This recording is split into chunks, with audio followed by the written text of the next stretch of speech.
warahmatullahi wabarakatuh. Perkenalkan, nama saya Yun Sumiati dengan NIM 240201020449. Di sini saya akan mempresentasikan hasil UAS saya mengenai konflik organisasi dan solusinya berdasarkan teori perilaku organisasi.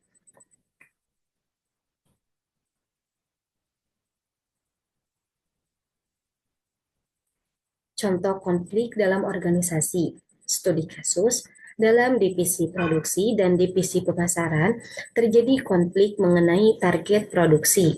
Tim pemasaran sering meminta percepatan produksi untuk memenuhi permintaan pasar, sementara tim produksi merasa tidak diberi cukup waktu untuk menjaga kualitas. Jenis konflik ini termasuk konflik interdepartemental atau konflik antar divisi.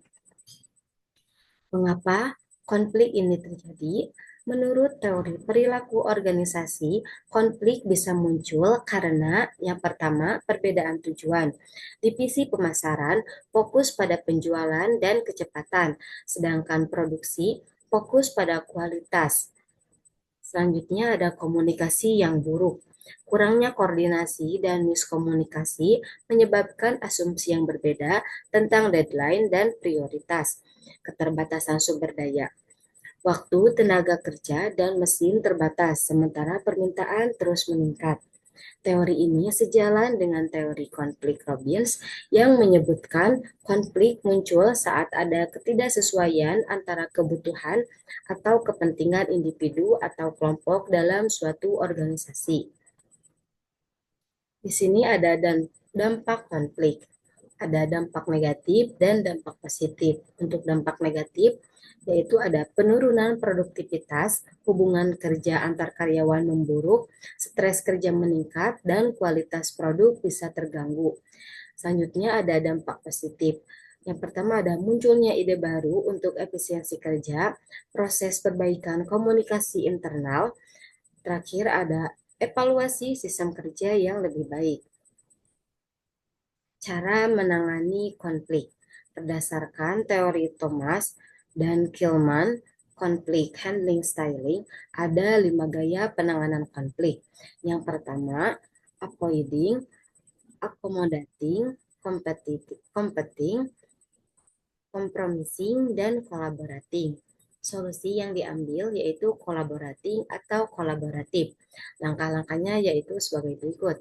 Yang pertama, fasilitasi diskusi terbuka. Yang kedua, mempertemukan dua tim dalam forum bersama untuk menyampaikan kebutuhan masing-masing. Yang ketiga, ada mediasi oleh manajer. Yang keempat, pihak manajemen memediasi dengan netral untuk menyusun prioritas bersama. Yang kelima, membuat SOP dan jadwal terintegrasi. Yang keenam, dibuat sistem penjadwalan yang realistis dan disepakati kedua pihak. Yang ketujuh, evaluasi berkala. Yang kedelapan, setiap akhir minggu dilakukan review untuk memastikan tidak ada miskomunikasi.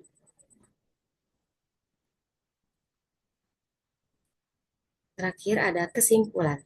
Konflik dalam organisasi adalah hal yang wajar, namun jika tidak ditangani secara tepat, dapat mengganggu kinerja dan hubungan kerja.